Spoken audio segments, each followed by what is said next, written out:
Hi, Pastor Nathan Decker with your hashtag Better Together devotion for today. Have you ever thought about robbing God?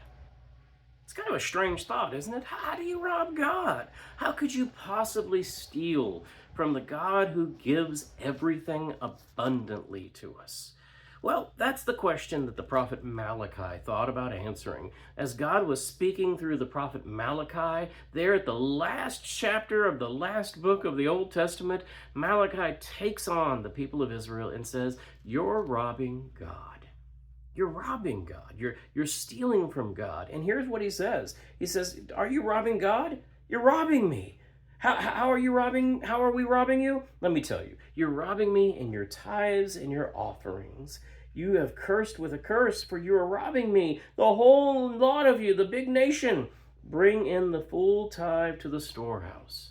You see, the idea here is that if we don't give from the abundance that God has shared with us, that we are robbing God.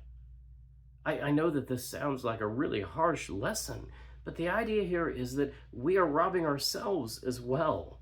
When we rob from God, we're actually also robbing from ourselves. When we don't take the time to sit down and pray and think about our finances and truly acknowledge God within them faithfully, we're robbing ourselves as much as we're robbing God. And here's why. If you continue reading in that passage, chapter 3, it's the next to last chapter, chapter 3 of Malachi, he says, "Bring in the full tithe, bring in the full gift to the storehouse, so that there may be food in my house, and thus put me to the test, says God.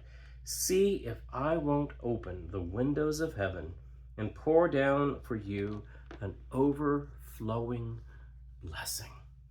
Now, this is an agricultural community in a fairly arid, dry area. The idea that the connection here is that God will pour out rain to help your crops grow if you bring your crops in. And for us who live in a more financial world, where we have delegated the authority of what it means to have wealth to paper and digits and computers, what we're saying here is this, is that if we don't rob from God, if we give of ourselves from our abundance, we're not robbing from God. And nor are we robbing from our future blessings, our future ability to receive great things from above.